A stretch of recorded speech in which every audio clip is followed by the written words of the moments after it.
Yeah, let me tell you about the ones they tried to hide. The heroes in the shadows who stood up with pride.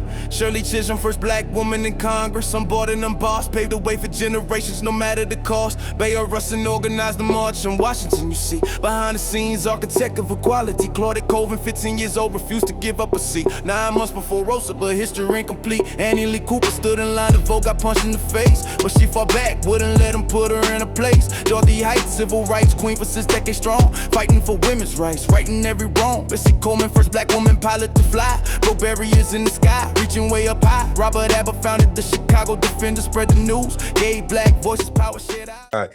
Oh man, listen, I am so sorry that that happened with the recording, but I enjoyed that conversation though. I enjoyed it. This will be even better. This will be better. Oh yeah, this one's gonna be top line, definitely top cheddar. So listen, let's not even play around, Doug. Let's just get right into it. So you were as mayor. You were born and raised in Trenton, New Jersey. And won't you tell us what it was like living in the West Ward in the 50s and the 60s, and how did those early experiences, how did they help shape your vision for what you wanted Trenton to become? I was very blessed that God chose who my parents would be and where we would live. Mm-hmm. And Trenton molded me into the person I am and my family. And I was very blessed and fortunate to grow up in the 50s and the 60s in Trenton. Mm-hmm. Trenton in the 50s and the 60s, despite, the discrimination and all those things that were going on for African-American people. But, we had, the nuclear family was together. Yeah. Just about everybody had a mom and a dad. Mm-hmm. A lot of people own their own homes in Trenton. There were plenty of jobs here, not just state government and city and county government, but also the private sector. Right. You had a lot of private sector businesses. You had General Motors that was right in Ewing Township, and Fairless Steel, which is across in Pennsylvania. Beam Porcelain. You had a vibrant downtown, because you have to remember that there weren't the built up West Windsors or Hamilton and those places. Mm-hmm. Quaker Bridge Mall didn't exist. These places didn't exist. And so Trenton's population at that time was well over 100,000. Going downtown was a treat. As a matter of fact, my mom used to dress me up, me and my sister Karen. Dressed up to go downtown. We had plenty of stores downtown. It was a great place to be. And in terms of not just the families were strong, but the neighborhoods were strong. People looked out for each other. Yeah. Tremendous school system. Trenton Central High School in the 50s and 60s was one of the best high schools, not only in New Jersey, but in the United States. Wow. And, I lived at first with my grandparents, Henry Vaughn, who had his own business, floor waxing business, mm-hmm. and also worked for the county as a janitor. My grandmother was a stay-at-home mom. But I lived on Spring Street, and Spring Street in the 50s and the 60s was Black Wall Street. Wow. That was like Black Wall Street. A lot of business professionals. We had Dave Dinkins, who would soon be the mayor, first African-American mayor of New York City, right from Trenton, 105 Spring Street. I lived at 284 Spring Street. We had lawyers. Mr. Wimberly lived down the street. The Holmes family, Dr. Sullivan, Dr. Haling, Les Haling, and then Dr. Brodus. You had a tremendous amount of people, Benny Taylor, living on that street in those wonderful houses there. And so I grew up there, and then my dad was a civil servant for the post office, and my mom was the first African-American teacher in a Hamilton school district. Mm-hmm. So we were like middle class for Black folks, and they were able to buy a home. Wow. I was 4 years old, and we moved to Edgewood Avenue, the new Edgewood Avenue, because the old Edgewood Avenue is like the 400 to 800, 900 block of Edgewood Avenue, divided by Cadwallader Park, and then the other side of Cadwallader Park, going west, was New Edgewood, and I lived on New Edgewood. In that neighborhood, we were the first Black family to live in a basically all Jewish neighborhood. And so, you know, I grew up around Jewish people. They welcomed our family and welcomed me with open arms. I had a lot of friends there. Junior 3, we had 5 junior high schools. Okay. City of Trenton. Junior 1, 2, 3, 4, and 5. Okay. And Junior 3, I'm a little biased, but was like the best junior high school. It was very diverse. We had a lot of Jewish students there. As a matter of fact, we had so many Jewish students at Junior 3 that when there was a Jewish holiday, they'd have to get 3 or 4 classes together to get enough kids for one class for a teacher. We had plays, art festivals, orchestras, very diverse. I went there from kindergarten to 9th grade. The junior high schools were like elementary. Well, Junior 3 was elementary to 9th grade. And I was able to, you know, interact with a lot of white people. It was basically white people and a lot of Jewish people and Irish. Very few Italians. Yeah. But they were on the other side of town, mostly at Junior 2. And Junior 4 in South Trenton had Eastern Europeans, and Junior 5 had African Americans and Latinos, and Junior 1 had African Americans, North Trenton. Okay. So, you know, Trenton was a great place to grow up. I was involved in the West End Little League, where you played later on in life. I was involved in the Cub Scouts. My scout leader was Alma Milligan, who became Alma Hill Byron. You know, I was in the Boy Scouts at Har Sinai Temple, which was a Jewish Boy Scout troop. Right. I was the Carver YMCA. And so I grew up in a very diverse atmosphere, played sports, had a lot of activities, and my parents and my family, my cousins, the Vaughns and the Cruzes was very close. So Trenton was a great town with a lot of jobs, a lot of opportunities. And so, Rick, when I decided to run for mayor, I had all this background of working with different people. I went to, after Trenton High, one year at Trenton High, I went to Bordentown Military Institute, which was an all-boys military boarding school and athletic factory for post-grads. Although I was post-grad, I was able to play baseball there and football and basketball, but not on the level that the post-grads were playing. But I was with a lot of different people, diverse people. That helped shape me into what I was doing. And so I then went on to Hampton University.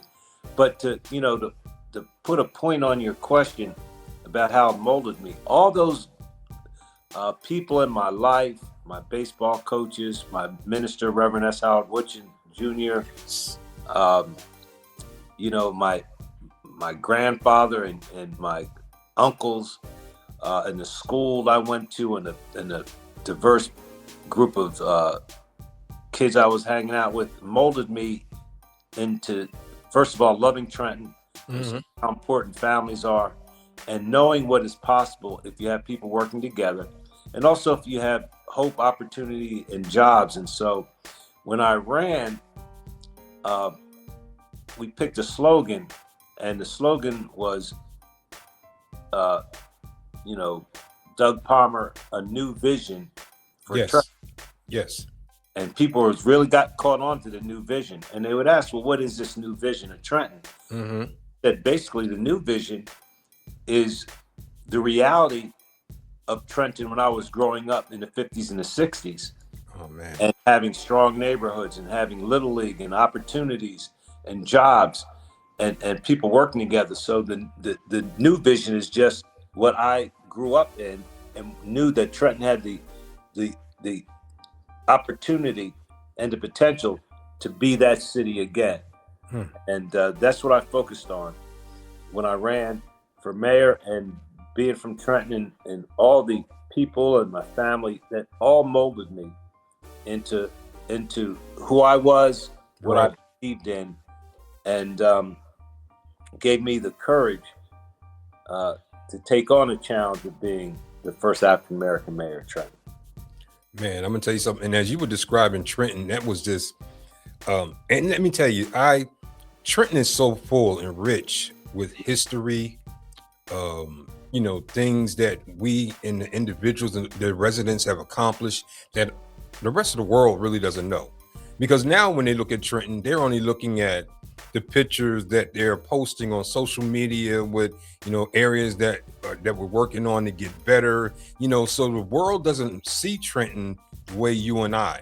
It's more so you, because when you came up in that era, you were able to grow up and be, trained up in a melting pot of just multi-ethnicities, multi-cultures. So again, it tells me that it enabled you to be able to work with just about any and everybody.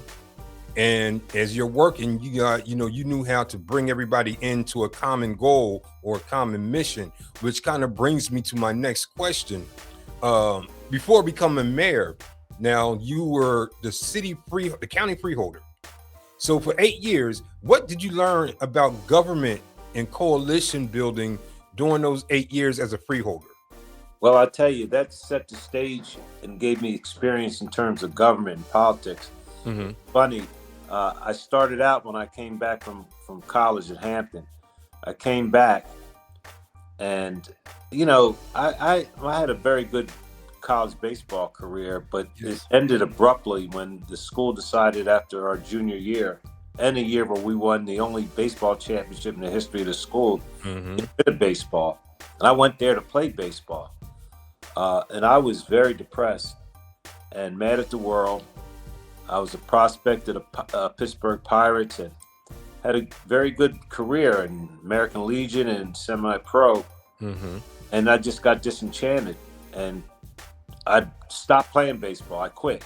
I was so mad. And when I came home, I was mad at the world. Mm-hmm. And my mom, God bless her soul, she got on me one night and said, listen, you better do something in the community. The community's been good to you. I don't want to hear that. I was like, I don't want to. She was right. Mm-hmm. And that spring, after I graduated from Hampton, that June, that next year, spring, 1974, I coached West End Little League. Okay. And I ended up coaching there for 18 years. And so getting involved in the community in the West End Little League, and I became president the same year because the president resigned. Mm-hmm. And that weight was thrust on me. I started working with a lot of people like your mom, your dad, who was a coach in the league, your mom was on the board. It got me into the community, working with the city. Mm-hmm. I started working on school board elections. They were elected school boards. Right. We were fighting against Chambersburg folks, and they were very racial. Yeah. Elected at the time. I got very involved in that. I became a committee man in the Democratic Party.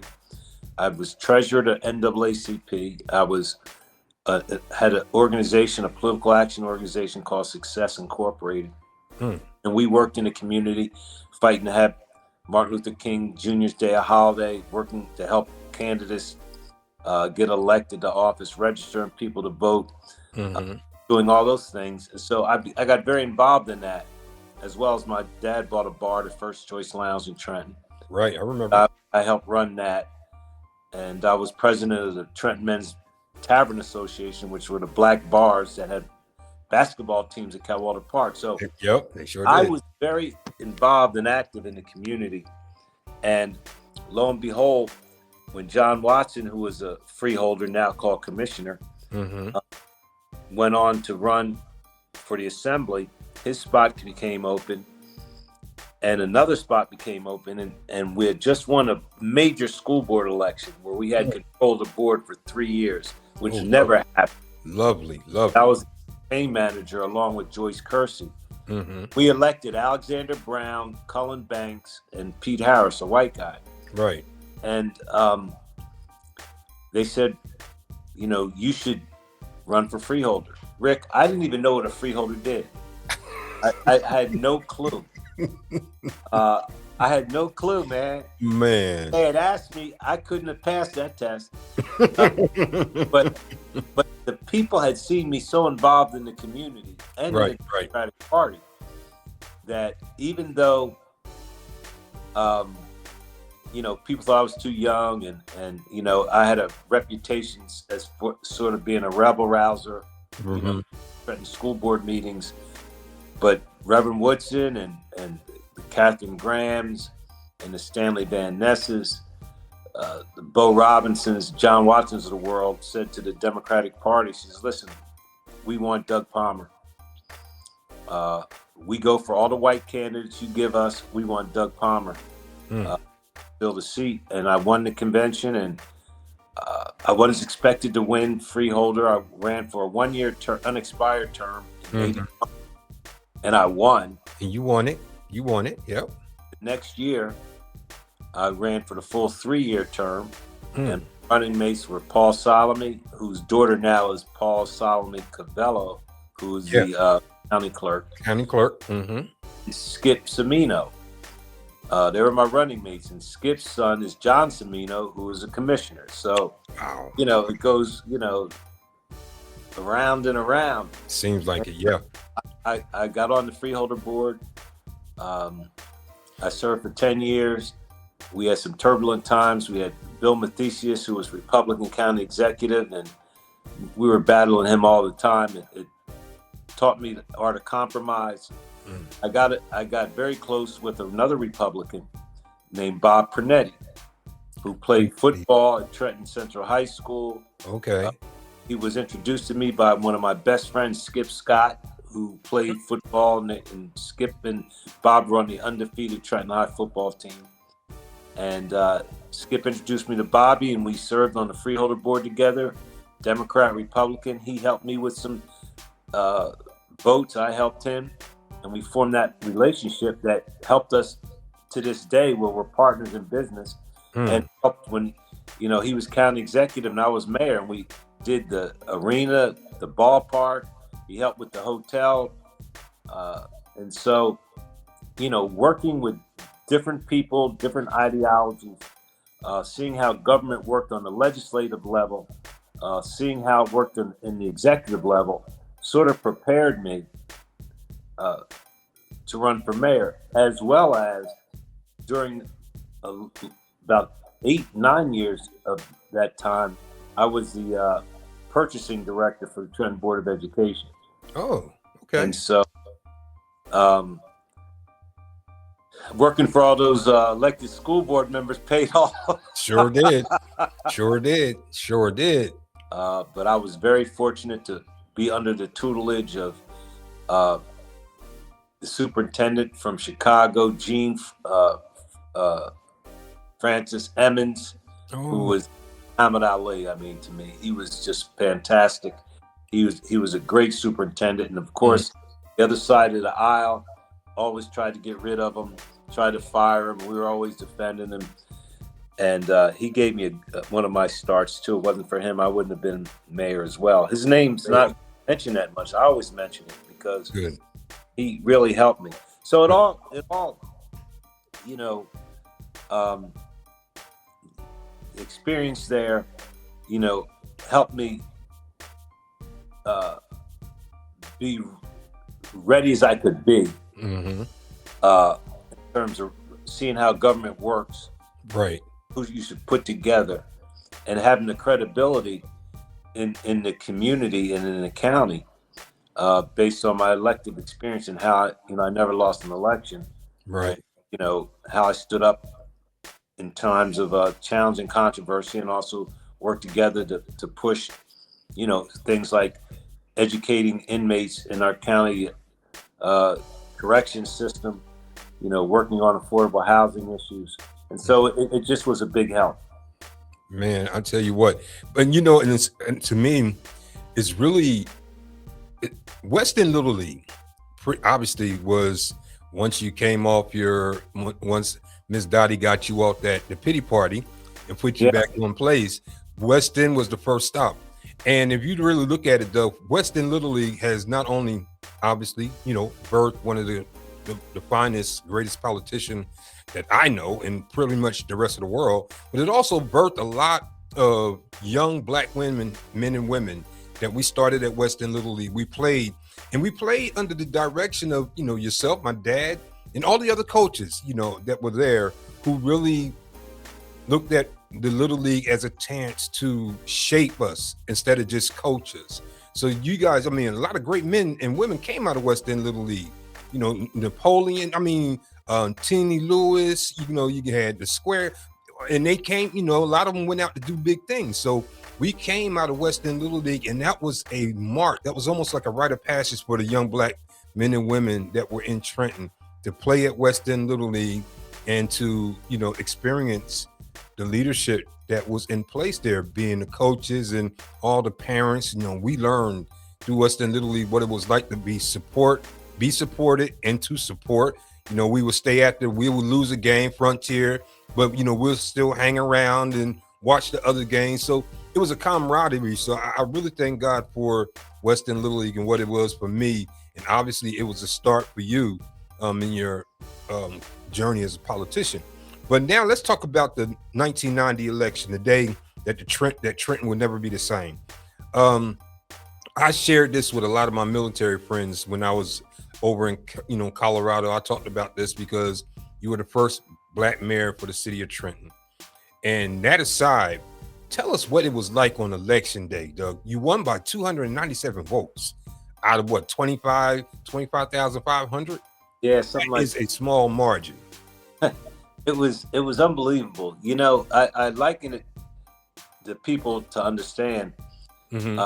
Well, African Americans ran for mayor, and Reverend Wilson was one of them. He was our best hope against Arthur Holland, and he got beat pretty bad. So no one had ever, won.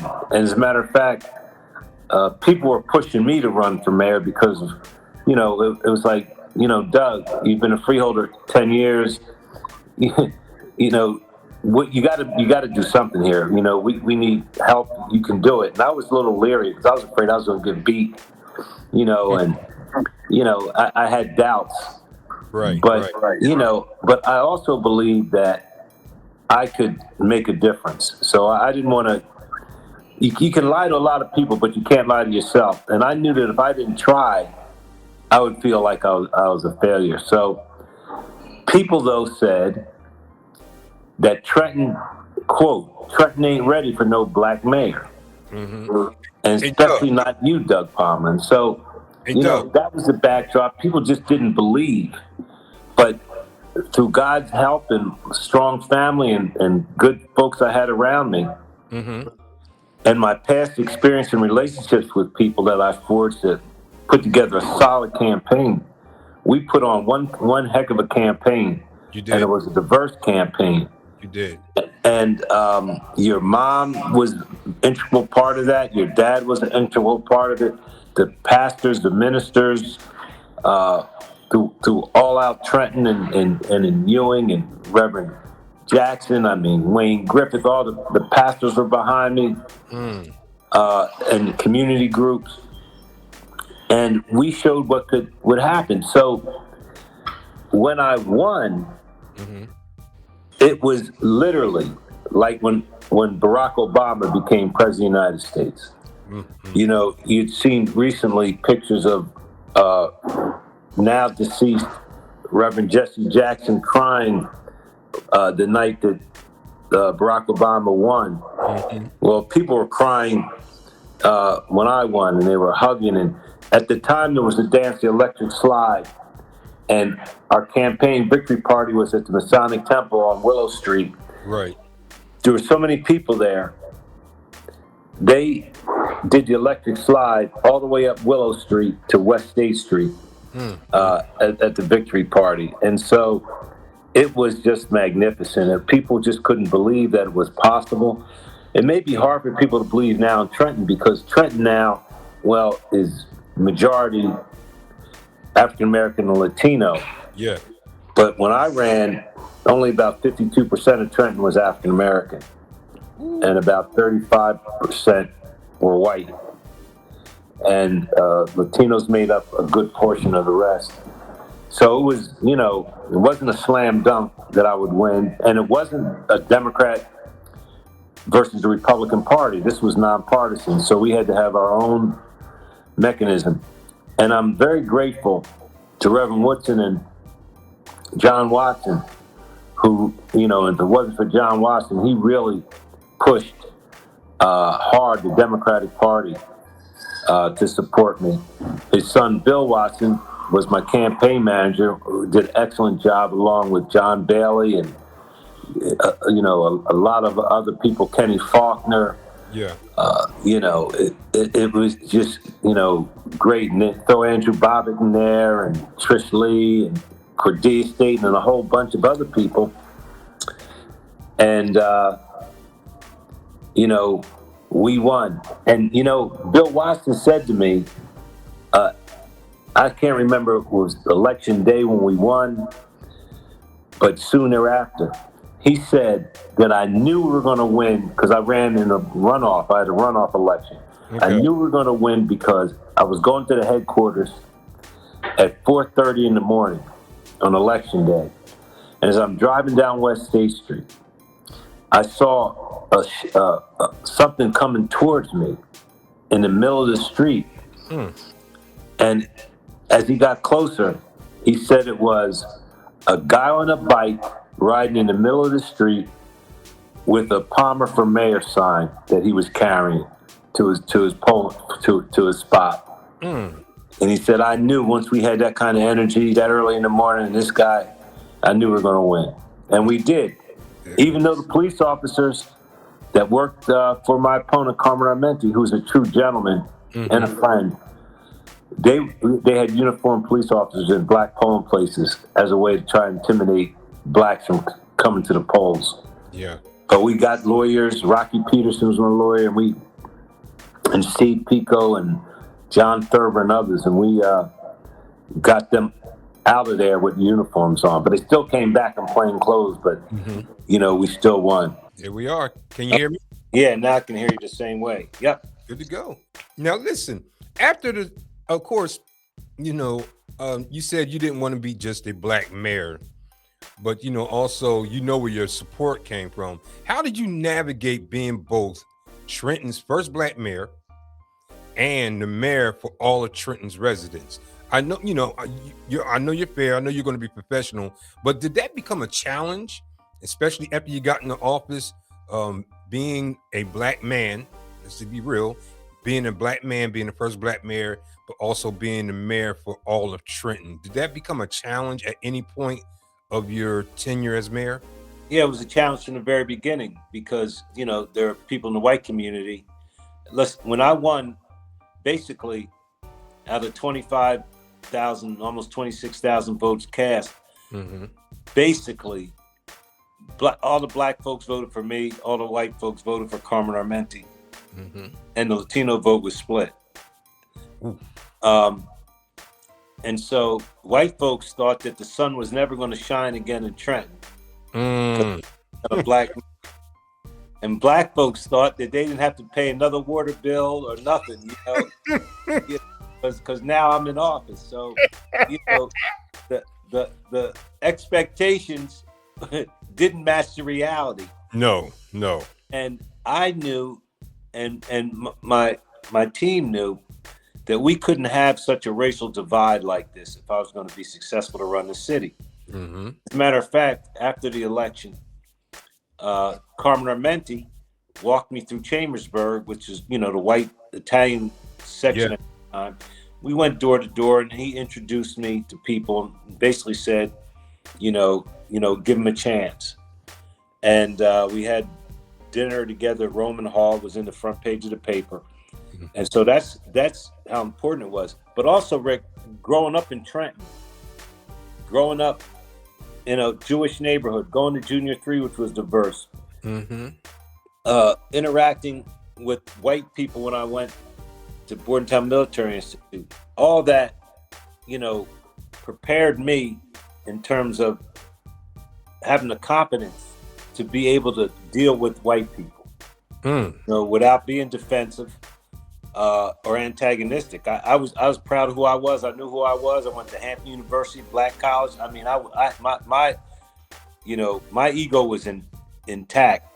I also knew that in order for the city to move forward, people need to see me as their mayor, not just a black mayor.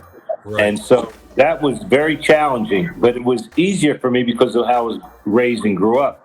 So I wanted to make sure that what I would say in the black community, I would say in the white community, and what I said in the white community, I say in the black community. I wouldn't say one thing to one group, one thing to another. And I wanted us to come together, because the only way that we could solve the problems that we were facing was if our city came together. Exactly. And actually, I had that opportunity immediately in my first year in office, and that was revaluation. Revaluation. That's it. And you know what, too, Doug? Now, how did you approach the Trenton PD after you're the mayor, so you're the boss, but taking in consideration what they tried to pull at the polls with the officers trying to block the black voters? When you got in the office, did you see a need for any law enforcement reform? And how did you approach that, or was that on the agenda at all? Oh, public safety absolutely was on the agenda, and I didn't have a good relationship with the police department. Mm-hmm. And I have to tell you, mainly throughout my 20 years, there was always there's tension between myself and the police union, to the point where in 1999, I led a referendum to eliminate the civil service police chief system for a civilian that I could appoint, hire, and fire. And we won that election too.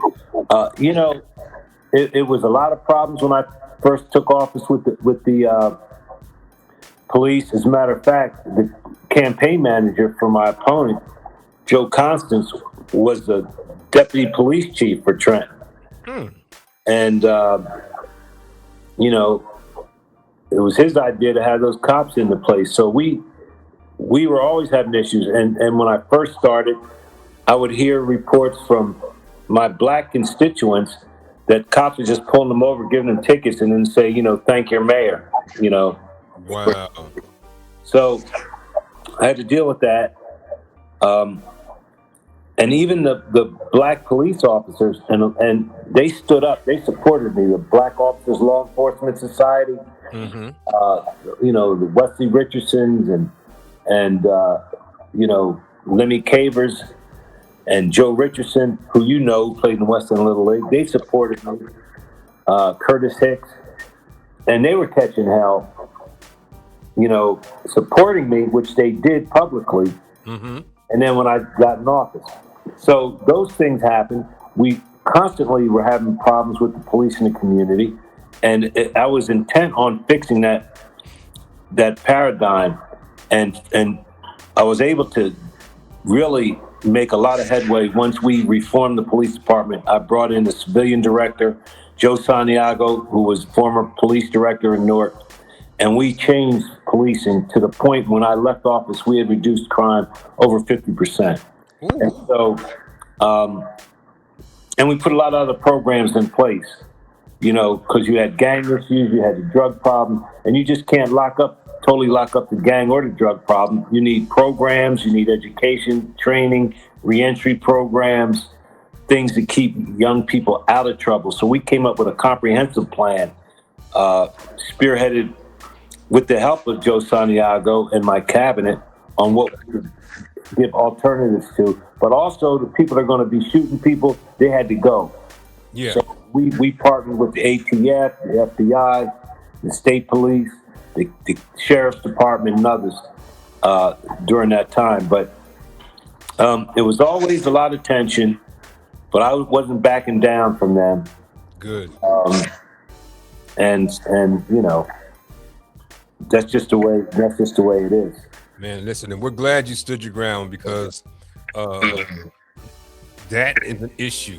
That is a serious issue, even currently now, but being able to make the changes that you did make, it was definitely something that the city needed.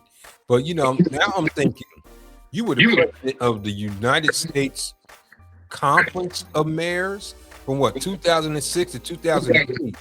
How was that working with mayors across the country?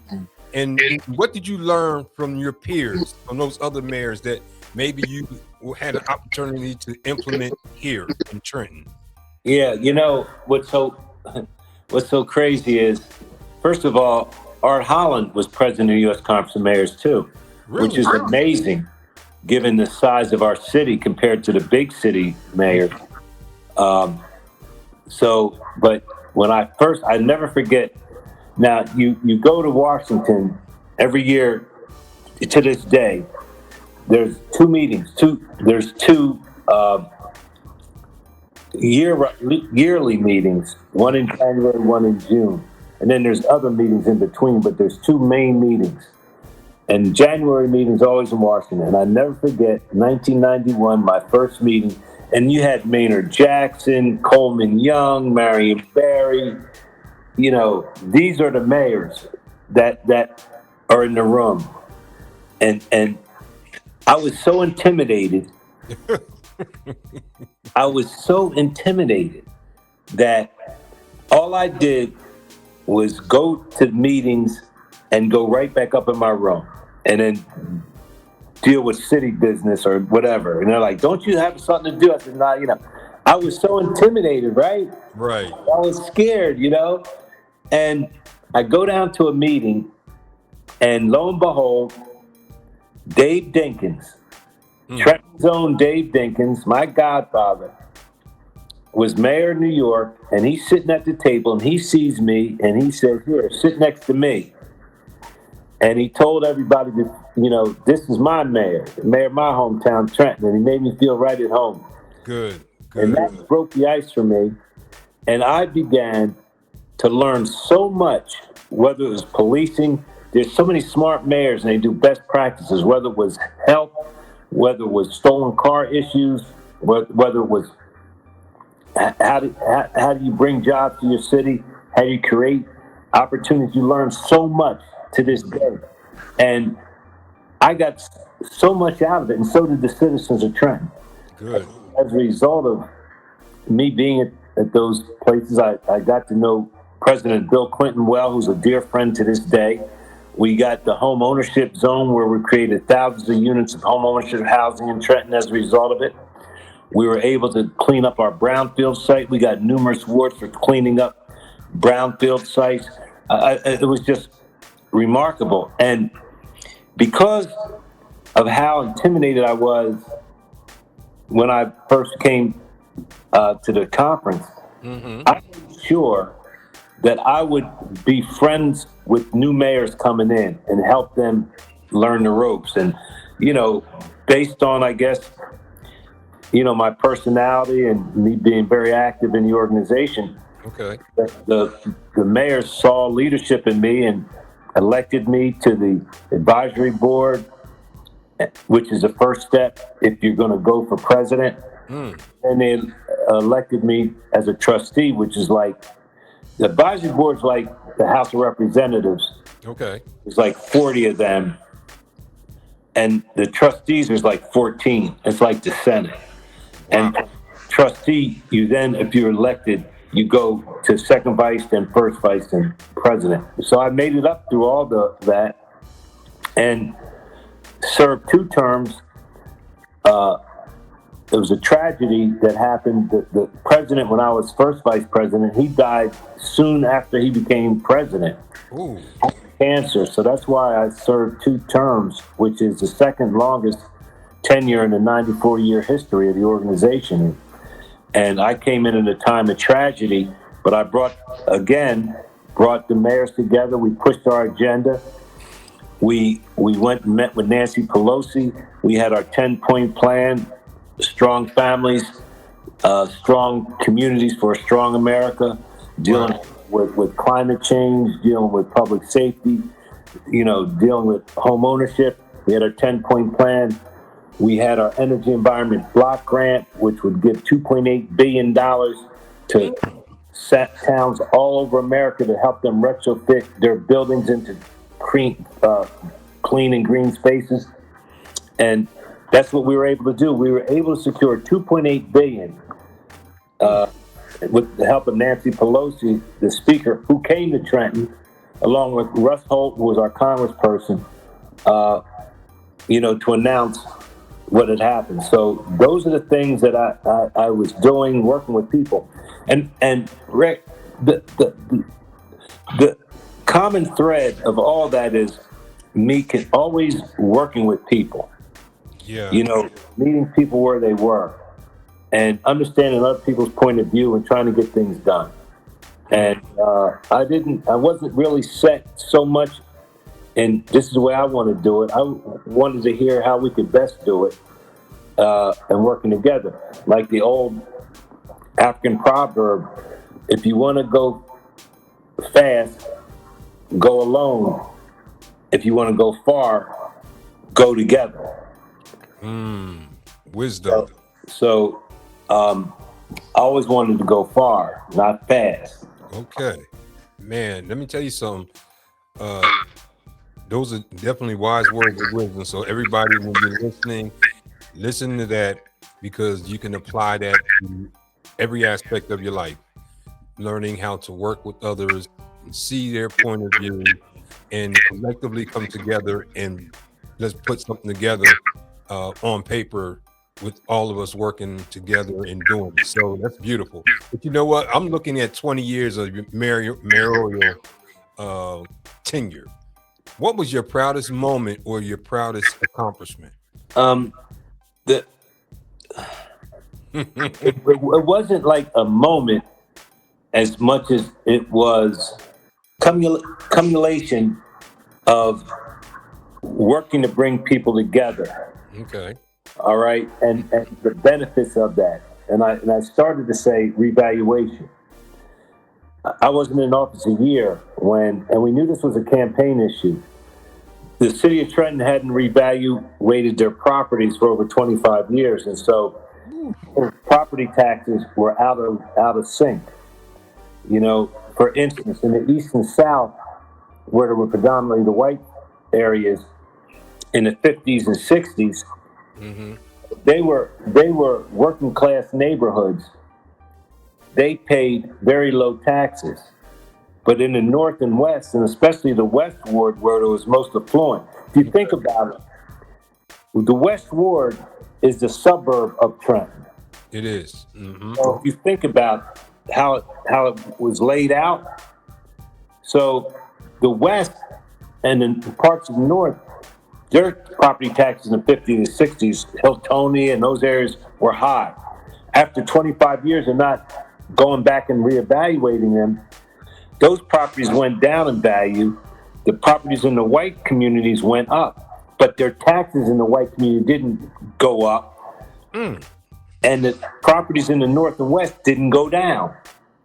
But if they sell their house, the taxes didn't mean what you could do. Like in the East and South, you could get a lot of money selling your house. Okay. Because taxes in the North and West, you couldn't. And of course, there was a lot of blight started to happen. So this is what went down.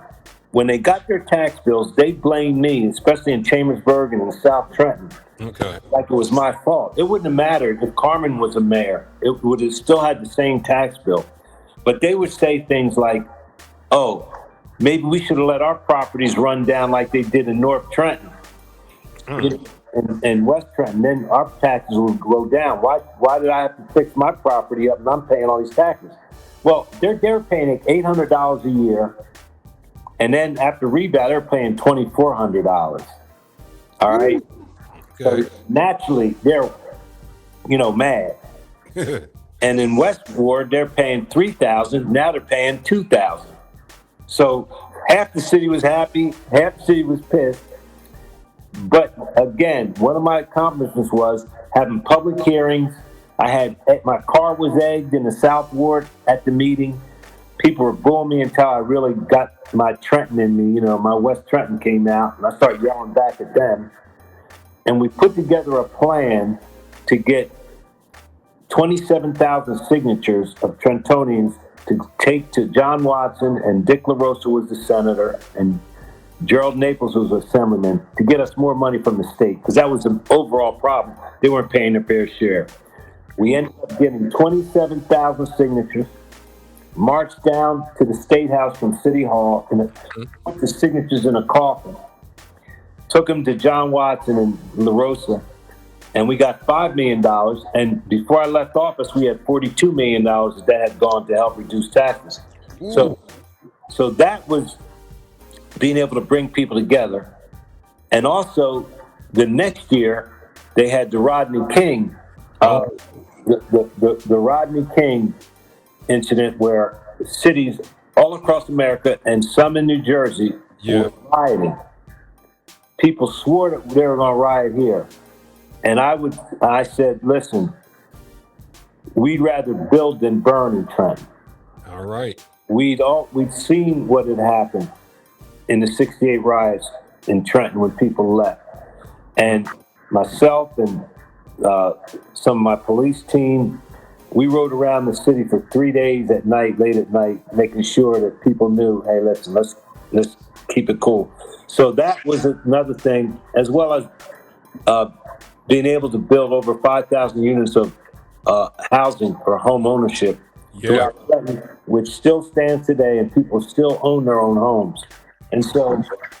And then changing policing from a civil service system where they would have tenure from the minute they took the oath of office until age 65, when they had to mandatorily retire. No matter if the crime went through the roof, couldn't get rid of them. We changed that in '99 through a referendum that was heated and nasty. So we got rid of that system and had civilian fire and police director. And we made great reforms at that time. Good, man. You know what, though? Taking everything that you've experienced and everything that you've gone through, what would you go back and tell your younger self, you know, the one who was just getting started in 1990's campaign? What advice would you give your younger self if you could go back? Continue to stay strong and focused, and not be afraid to step out here for the right cause, no matter who is with you, to stay vigilant in that. Because like anything else, you always have your doubts, and things get bad, and you look around and, you know, you feel like it's you against the world. Yeah. And you know, I had doubts, but I tell you, through God's blessing and good folks around me and a good cabinet and people and the community behind me, it always kept me going. Okay. It always kept me going. So I would just tell my younger self, be bold, really be bold, and don't be afraid. And I felt like I was doing that, but I would reiterate that to my younger self. There's nothing wrong with that. And you mentioned with God's blessing, how did your faith guide you through the ups and downs of the political life? Because I know you had some. Well, God's always been with me. I don't take God for granted. I don't wear my spirituality on my sleeve. I might not go to church every Sunday, but I'm deeply spiritual. And I know for a fact there's a God. I know that he looks out for me because he always had. I'm crazy. I did wild things when I was young, like a lot of us. But for my parents and the grace of God, I could be in a prison. I could be dead. Right. I could, have substance abuse problems, mental health problems. But throughout the good and bad times, which I did have my challenges, I always knew that God was with me. I always knew it.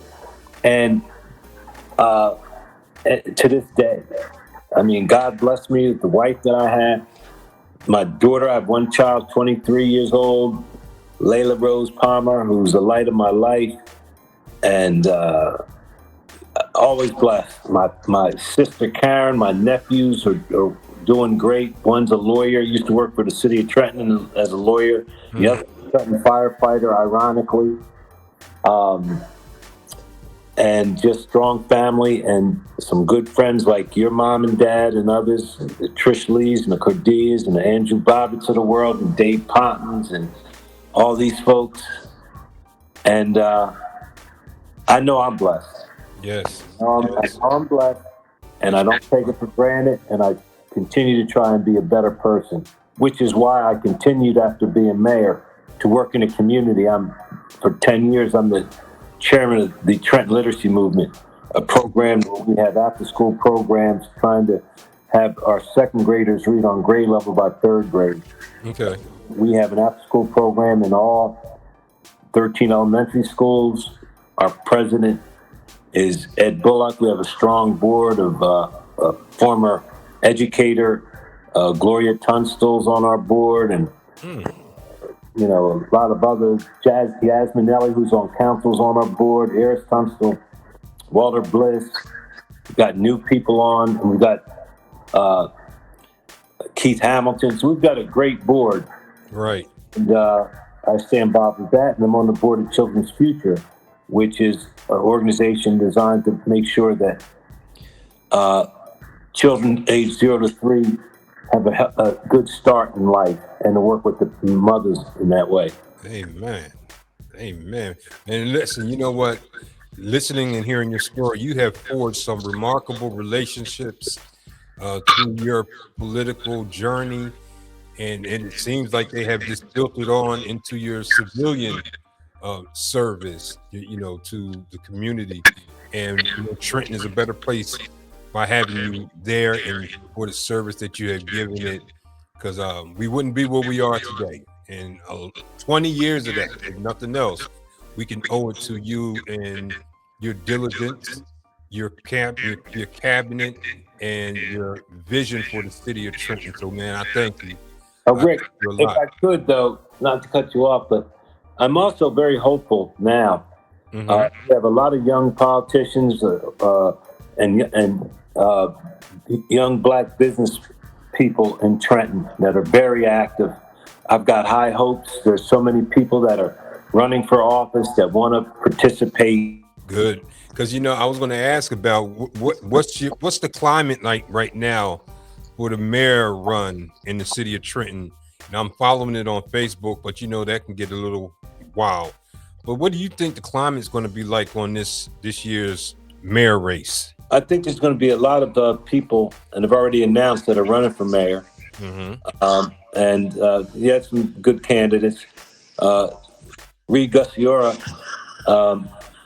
he's been doing a good job. He's had a lot of ups and downs, but he's going to be challenged, and I think it's going to give him an opportunity to talk to the people about what he has done. Right. And I think it's going to give the other people that are running experience on issues, and just hope you don't have one winner and there's like 6 or 7 people running. But I hope they don't get discouraged and drop out, no matter who wins or who loses. But I'm optimistic, even about the people on council that are running for re-election, like Yasmin Ellie Gonzalez and Crystal Feliciano, and they're running for re-election. And so we've had a good council working with Mayor Gussiora, but more needs to be done. And I think that they know it, and the citizens definitely know it. So it's going to be interesting. I hope that it's going to be an issue-oriented campaign and not delve into the gutter, and that people really speak to the issues, not to the, you know, how many likes they get or how, you know, if I say something that's like really, you know,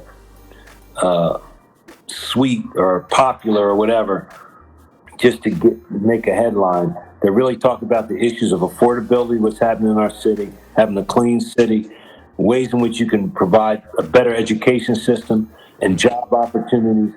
and the partner, be a real partner with the state government in getting Trenton more development and more monies to reduce taxes. So, and to continue to have more recreation and cultural programs, and to keep our citizens safe. So to provide good public safety. And those are the issues that are really going to mean a lot, because people are really suffering now because of the policies of Donald Trump. Yeah. Giving tax breaks to the people that don't need them. As a result of that, seeing affordability and prices for rent going up, food going up. Meanwhile, the people that got the tax breaks from his so-called big, beautiful bill, they didn't need the money, and they're doing fine. But the people in cities like Trenton aren't. So we've got a lot of work to do.